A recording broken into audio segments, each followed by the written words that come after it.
সবাই কেমন আছো? আশা করি ভালো আছো। আমিও তোমাদের ভালোবাসা অনেক ভালো আছি। তো সয়াবিনের একটি রেসিপি নিয়ে তোমাদের সামনে আসলাম। প্রথমে সয়াবিনগুলোকে আমি জলে নুন দিয়ে 3 থেকে 4 মিনিট সেদ্ধ করে নিয়েছিলাম। তো সেদ্ধ হয়ে যাওয়া সয়াবিনগুলোকে নামিয়ে ঠান্ডা করে তারপর আমি বেটে নিয়েছিলাম।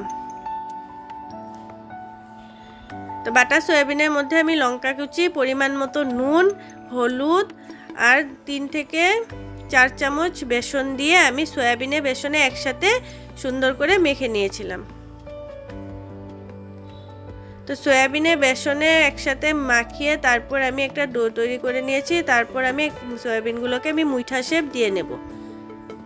তো সবগুলো মুইঠা আমার বানানো হয়ে গেছে। তো গ্যাসে আমি কড়াই বসিয়ে দিয়েছিলাম গরম হতে। তো কড়াই গরম হয়ে গেছে, আমি তেল দিয়ে দেব।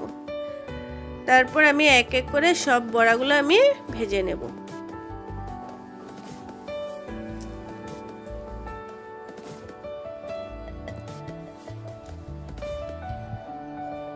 সব বড়াগুলো আমি হালকা লাল করে ভেজে আমি উঠিয়ে নেব।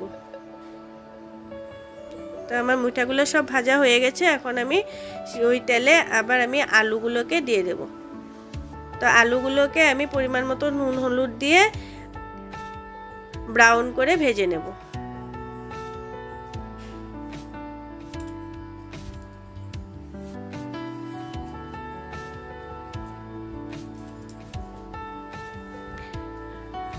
তা আলুগুলো কালার চলে এসেছে। তারপর এখন আমি নামিয়ে নেব। তারপর ফোড়নে তেজপাতা, গোটা গরম মশলা আর গোটা জিরে দিয়ে দেব। তারপর আমি টমেটো পেস্ট দিয়ে দিয়েছিলাম। তো টমেটো পেস্টটা দেখানো হয়নি। তো ভালো মতন কাঁচা গন্ধটা যাওয়া পর্যন্ত আমি ভেজে নেব।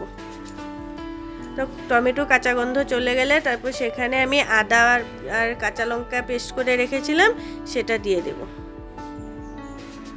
তো আদা কাঁচা লঙ্কা পেস্ট আমি দিয়ে তারপর নাড়াচাড়া করে এক এক করে গুঁড়ো মশলা দিয়ে দেব। জিরের গুঁড়ো, ধনের গুঁড়ো, লঙ্কার গুঁড়ো, হলুদ, নুন দিয়ে তারপর আমি ভালো মতন কষিয়ে নেব। তো মশলা কষানো হয়ে যাওয়ার পর আমি জল দিয়ে দেব। তো জল দিয়ে আমি আলুগুলোকে ছেড়ে দেব।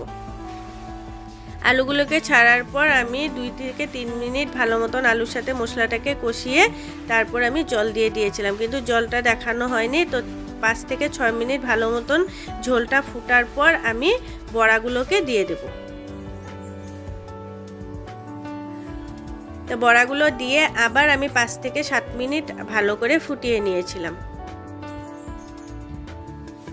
তারপর হাফ টেবিল স্পুন চিনি, 1 টেবিল স্পুন গরম মশলা, 1 টেবিল স্পুন ঘি দিয়ে নাড়াচাড়া করে আমি মুইঠার তরকারিটা আমি নামিয়ে নেব।